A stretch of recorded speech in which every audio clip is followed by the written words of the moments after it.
Welcome back to my YouTube channel J classes 05 पर स्वागत है। तो आज के हम लोग इस वीडियो में देखने वाले हैं जो आप लोगों का एग्जाम होगा 4 फरवरी और 6 फरवरी इकोनॉमिक्स का। इसके लिए हम लोग इस वीडियो में very important viral question answer देखने वाले हैं जो आपके एग्जाम में डायरेक्ट देखने को मिलेगा। इसलिए आप लोग इस वीडियो को बिना स्किप करके देखेगा और अंत तक देखेगा। तो चलो तब हम लोग वीडियो को तब स्टार्ट करते हैं। तो मेरे प्यारे दोस्तों, हम लोग समय नहीं गवाते हैं और डायरेक्ट क्वेश्चन आंसर को देखने का प्रयास करते हैं। तो फर्स्ट क्वेश्चन में पूछा गया है कि व्यष्टि अर्थशास्त्र में सम्मिलित होती है। तो व्यष्टि अर्थशास्त्र में क्या क्या सम्मिलित होती है? तो व्यक्तिगत इकाई भी सम्मिलित होती है, छोटे छोटे चर भी, और व्यक्तिगत मूल्य निर्धारण भी। इसलिए एक का राइट आंसर हो जाएगा ऑप्शन नंबर घ हो जाएगा, उपयुक्त सभी। क्वेश्चन नंबर 2 की ओर बढ़ते हैं। तो क्वेश्चन नंबर 2 में पूछा गया है कि समसीमांत उपयोगिता नियम को कहा जाता है। जो समसीमांत उपयोगिता नियम है इसको हम लोग क्या कहते हैं, ये पूछा जा रहा है क्वेश्चन नंबर 2 में। तो उपयोगिता वृद्धि नियम कहते हैं, या उपयोगिता क्या ह्रास नियम कहते हैं, या प्रतिस्थापन का नियम कहते हैं, या इनमें से कोई नहीं। तो 2 का राइट आंसर हो जाएगा ऑप्शन नंबर सी हो जाएगा, प्रतिस्थापन का नियम हम लोग कहते हैं। ठीक है, क्वेश्चन नंबर 3 की ओर बढ़ते हैं। तो क्वेश्चन नंबर 3 में पूछा गया है कि मांग वक्र का ढाल होता है। जो मांग है वक्र है तो उसका ढाल कैसा होता है? तो बाएं से दाएं की ऊपर होता है, बाएं से दाएं ऊपर की ओर, या एक्स अंश के समांतर, या बाएं से दाएं नीचे की ओर, या लंबवत। तो 3 का राइट आंसर हो जाएगा ऑप्शन नंबर सी हो जाएगा, यानी कि बाएं से दाएं नीचे की ओर, यानी कि ग नंबर इसका राइट आंसर हो जाएगा। अब क्वेश्चन नंबर 4 की ओर बढ़ते हैं। तो क्वेश्चन नंबर 4 में पूछा जा रहा है कि किस प्रकार की वस्तुओं के मूल्य बढ़ने पर मांग में कमी नहीं होती है। जो किस प्रकार के मूल्य, तो देखो अनिवार्य जो वस्तु है उसमें यदि तुमको उसको लेना ही और जितना भी वो इम्पोर्टेंट वस्तु है तो उसको उसका मांग जितना भी बढ़ जाएगा तुम उसको खरीदेगा ही खरीदेगा, तो वह अनिवार्य वस्तु हो जाएगा। इसलिए 4 का राइट आंसर ऑप्शन नंबर क हो जाएगा। अब हम लोग क्वेश्चन नंबर 5 की ओर बढ़ते हैं। तो पूछा गया है कि किसने कीमत निर्धारण प्रक्रिया में समय तत्व का विचार प्रस्तुत किया था। तो किसने किया था? तो फिर का राइट आंसर क्या हो जाएगा? एडम स्मिथ हो जाएगा, या मार्शल, या जे.के. मेहता, या जगदीश भगवती। तो 5 का राइट आंसर आप सभी का जो होगा वो मार्शल हो जाएगा। ठीक है, और इसका पूरा नाम आप लोग याद करना है तो अल्फ्रेड मार्शल याद कर लीजिएगा। अब हम लोग क्वेश्चन नंबर 6 की ओर बढ़ते हैं। तो क्वेश्चन नंबर 6 में पूछा गया है कि मैक्रो किस भाषा का शब्द है। जो मैक्रो शब्द है वो किस भाषा का शब्द है, ये पूछा जा रहा है। तो अरबी, ग्रीक, जर्मन, अंग्रेजी। जो यदि आप लोगों को मैक्रो या तो मिक्रो बोले तो दोनों ग्रीक भाषा का शब्द है, ये दोनों को याद कर लेना है। ठीक है, तो 6 का ऑप्शन नंबर ख हो जाएगा, यानी कि ग्रीक भाषा का शब्द है। क्वेश्चन नंबर 7 की ओर बढ़ते हैं। तो क्वेश्चन नंबर 7 में पूछा जा रहा है कि तृतीय क्षेत्र में निम्न में से कौन सी सेवाएं सम्मिलित होती है। तृतीय क्षेत्र में क्या क्या होता है? जैसे कि फैक्ट्री हो गया, फैक्ट्रियों जो हुआ, फैक्ट्री में जो उत्पादन होता है वस्तुओं का, उसको हम लोग तृतीय क्षेत्र के अंतर्गत कहते हैं। तो वस्तुओं का निर्माण हो गया, ये आप लोगों का हो गया 7 का ऑप्शन नंबर घ इसका राइट आंसर। आप हम लोग क्वेश्चन नंबर 8 की ओर बढ़ते हैं। तो क्वेश्चन नंबर 8 में पूछा गया है कि औसत स्थिर लागत वक्र का आकार होता है। जो औसत स्थिर लागत है उस वक्र का आकार कैसा होता है? तो ऋणात्मक ढाल की एक सरल रेखा होता है, या गोलाकार होता है, या धनात्मक ढाल की एक सरल रेखा, या आयताकार अति परलवय। तो इसका राइट आंसर हो जाएगा 8 का ऑप्शन नंबर घ हो जाएगा। ठीक है, आयताकार अति परलवय। अब हम लोग क्वेश्चन नंबर 9 की ओर बढ़ते हैं। तो क्वेश्चन नंबर 9 में पूछा जा रहा है कि यदि एक उपभोक्ता एक वस्तु पर अपनी आय का बड़ा हिस्सा खर्च करता है, यदि एक उपभोक्ता है यानी कि हम है या तो आप है, तो आप यदि आय का एक बड़ा हिस्सा खर्च करते हैं तो उस वस्तु की मांग क्या होगी? तो उस वस्तु की मांग क्या होगी? पूर्णतया बेलोचदार होगा, या सापेक्षिक बेलोचार। देखो बेलोचार दिया लेकिन बेलोचदार होगा। ठीक है, ऑप्शन नंबर का सापेक्षिक लोचदार, या ऑप्शन नंबर का इनमें से कोई नहीं। तो 9 का जो राइट आंसर हो जाएगा आप लोग कमेंट में जरूर बताएं। ठीक है, मैं आप लोगों को ये होमवर्क दे रहा हूँ। ठीक है, ये आप लोगों को मैं होमवर्क दे रहा हूँ, आप लोग कमेंट जरूर बताएं। अब हम लोग क्वेश्चन नंबर 10 की ओर बढ़ते हैं। तो क्वेश्चन नंबर 10 में पूछा गया है कि अल्पकालीन औसत लागत वक्र का आकार होता है। जो अल्पकालीन औसत लागत है उसका आकार कैसा होता है? तो उल्टा यू के आकार जैसा होता है। ठीक है, इसलिए 10 का राइट आंसर ऑप्शन नंबर ख हो जाएगा। अब क्वेश्चन नंबर में बढ़ते हैं 11 नंबर की ओर। तो 11 नंबर में पूछा गया है कि पूर्ण प्रतियोगी फर्म के लिए AR और MR में क्या संबंध है? तो इसमें AR और MR में क्या होता है? तो AR MR बराबर होता है, तो ये 11 का ऑप्शन नंबर ग हो जाएगा, यानी कि AR बराबर MR होता है।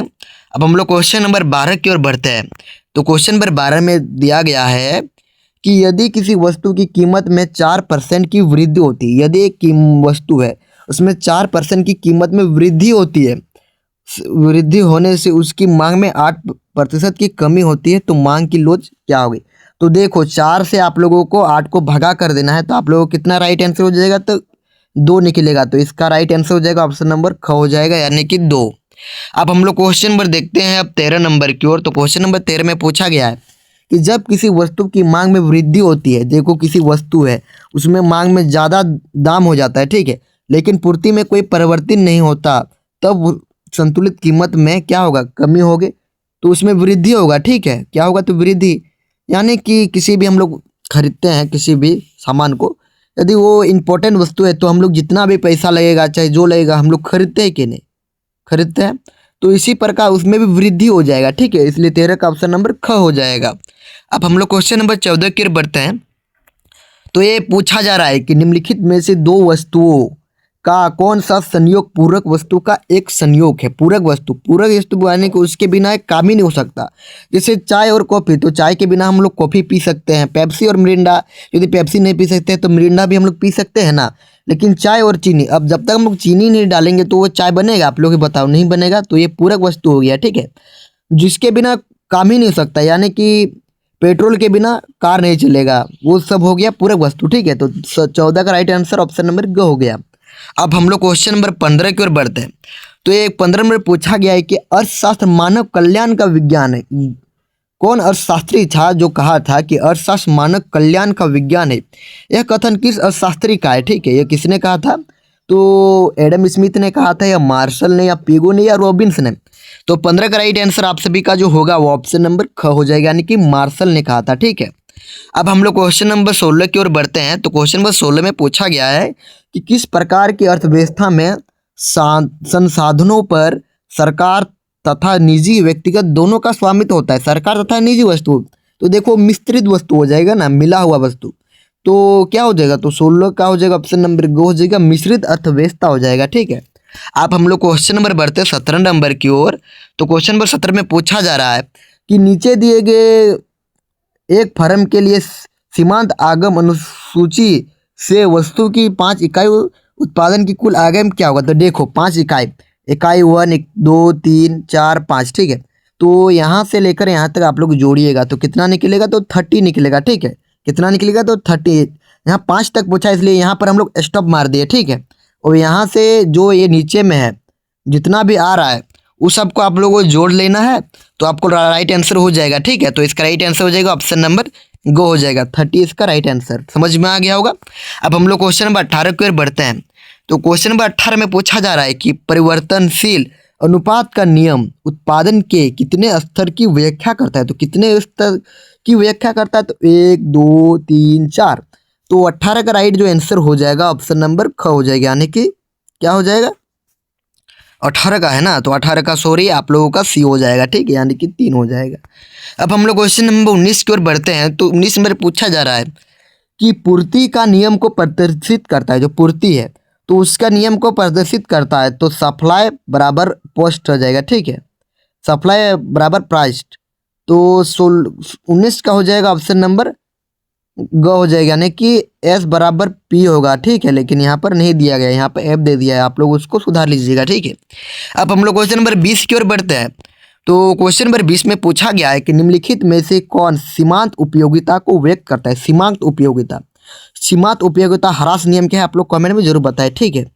अब देखो 20 नंबर पूछा जा रहा है, तो इसका राइट जो आंसर होगा वो ऑप्शन नंबर क हो जाएगा, ठीक है, यानी कि MUN क्या हो जाएगा? MUN बराबर TUN माइनस TUN हो जाएगा, उसके बाद फिर -1, ठीक है। ये हुआ आप लोगों का फॉर्मूला हो गया, ठीक है। किसका फॉर्मूला हुआ? तो सीमांत उपयोगिता को का फॉर्मूला हो गया। अब हम लोग क्वेश्चन नंबर 21 की ओर बढ़ते हैं। तो पूछा जा रहा है कि उस वक्र को क्या कहा जाता है जो सामान उत्पादन करने वाले दो साधनों के विभिन्न संयोगों को दर्शाता है। ठीक है, तो उसको हम लोग क्या कहते हैं, तो उदासीन वक्र कहते हैं, उपयोगिता वक्र कहते हैं, या समलागत वक्र कहते हैं, या समोरपाद वक्र कहते हैं। ठीक है, तो प्यारे दोस्तों इसका राइट जो आंसर हो जाएगा 21 का, वो ऑप्शन नंबर घ हो जाएगा, घ नंबर हो जाएगा। ठीक है, यानी कि समोपाद वक्र। अब हम लोग क्वेश्चन नंबर 22 की ओर बढ़ते हैं।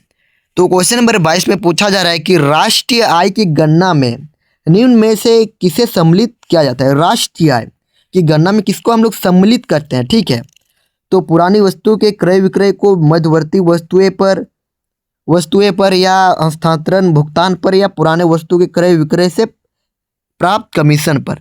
तो 22 का जो राइट आंसर हो जाएगा वो देखो राष्ट्रीय आय, तो ये हो जाएगा ऑप्शन नंबर घ हो जाएगा। ठीक है, अब हम लोग क्वेश्चन नंबर अब 23 की ओर बढ़ते हैं। तो 23 नंबर में पूछा गया है कि विदेशी विनिमय दर का निर्धारण होता है। तो विदेशी विनिमय दर का निर्धारण होता है किसमें होता है, सरकार द्वारा होता है, या व्यापार द्वारा, या विश्व बैंक द्वारा, या मांग एवं पूर्ति की शक्तियों द्वारा। तो 23 का भी राइट आंसर जो हो जाएगा वो ऑप्शन नंबर घ हो जाएगा। ठीक है, देखो विदेशी विनिमय दर यानी कि विदेश, तो विदेश से मांग बढ़ता है घटता है। ठीक है, तो इसका राइट आंसर ऑप्शन नंबर घ हो जाएगा। क्वेश्चन नंबर बढ़ते हैं 24 की नंबर की ओर। तो ये पूछा जा रहा है कि निम्नलिखित में से कौन सा कथन सही है, यानी कि इसमें कौन सा कथन सत्य है या सही है। तो देखो, तो केंद्रीय बैंक देश का सर्वोच्च बैंक है। जो केंद्रीय बैंक वो देश का सर्वोच्च बैंक है। केंद्रीय बैंक पर सरकार का स्वामित्व होता है, ये तो है। केंद्रीय बैंक नोट निर्गमन करता है, यानी कि नोट जारी करता है, ये भी सही है। और उपयुक्त सभी, तो इसीलिए 24 का जो राइट आंसर हो जाएगा ऑप्शन नंबर घ हो जाएगा। ठीक, समझ में आ गया। क्वेश्चन नंबर 25 की ओर बढ़ते हैं। तो क्वेश्चन नंबर 25 में पूछा गया है कि कीन्सियन विचारधारा के अंतर्गत आय के संतुलन का निर्धारित निम्न में से कौन है। ठीक है, तो इसमें से कौन है, क्वेश्चन 25 में पूछा जा रहा है। तो इसका राइट आंसर हो जाएगा सामूहिक मांग भी हो जाएगा और सामूहिक पूर्ति भी हो जाएगा। इसलिए 25 का जो राइट जो आंसर हो जाएगा ऑप्शन नंबर ग हो जाएगा, ए और बी दोनों हो जाएगा। अब हम लोग क्वेश्चन नंबर 26 की ओर बढ़ते हैं। तो क्वेश्चन नंबर 26 में जो पूछा जा रहा है कि चार क्षेत्रीय अर्थव्यवस्था के चक्रीय प्रभाव में संतुलन के लिए निम्न में से कौन सी शर्त है, इसमें से कौन सी शर्त है, क्वेश्चन नंबर 26 में पूछा जा रहा है। तो प्यारे दोस्तों 26 का जो राइट जो आंसर हो जाएगा ऑप्शन नंबर ग हो जाएगा। ठीक है, C+1 plus G plus bracket X minus M हो जाएगा। ठीक, अब हम लोग क्वेश्चन 27 की ओर बढ़ते हैं कि साधन लागत पर शुद्ध राष्ट्रीय उत्पाद नहीं दी गया, आपाद को क्या कहा जाता है। ठीक है, तो इसको हम लोग क्या कहते हैं, तो 27 का जो राइट आंसर हो जाएगा उसको हम लोग राष्ट्रीय आय कहते हैं। ठीक है, अब हम लोग क्वेश्चन नंबर देखते हैं अब 28 नंबर की ओर कि वस्तु विनिमय प्रणाली की आवश्यक शर्तें कौन सी है। तो आवश्यक शर्त मतलब जरूरी शर्त कौन सी है वस्तु विनिमय प्रणाली के लिए। आवश्यकता का सीमित होना भी जरूरी है, सीमित क्षेत्र भी होना जरूरी है, आर्थिक रूप से पिछड़ा समाज भी होना जरूरी है। इसलिए हम लोग इसका राइट आंसर बोल सकते हैं, इसका राइट आंसर ऑप्शन नंबर घ हो जाएगा, उपयुक्त सभी। अब हम लोग क्वेश्चन नंबर अब लोग 29 की ओर बढ़ते हैं कि शाख जो है वो गुणक होता है। तो शाख गुणक क्या होता है, तो इसका राइट आंसर ऑप्शन नंबर क हो जाएगा। ठीक है, यानी कि 1 बटा हो जाएगा CRR। हम लोग क्वेश्चन नंबर 30 के बढ़ते हैं कि केंद्रीय बैंक शाख का नियंत्रण करती है। जो केंद्रीय बैंक है वो शाख का नियंत्रण करती है, किसमें करती है, बैंक दर जरिए या खुले बाजार की प्रक्रिया के जरिए या CRR के जरिए या उपयुक्त सभी। तो 30 का जो राइट आंसर हो जाएगा ऑप्शन नंबर घ हो जाएगा। ये वीडियो आप लोगों को अच्छा लगा तो लाइक करें, कमेंट करें और सब्सक्राइब करें, ताकि मैं आप लोगों के इसी प्रकार में और इंपॉर्टेंट क्वेश्चन आप लोगों को प्रोवाइड कर सकूं। तो जय हिंद, वंदे मातरम।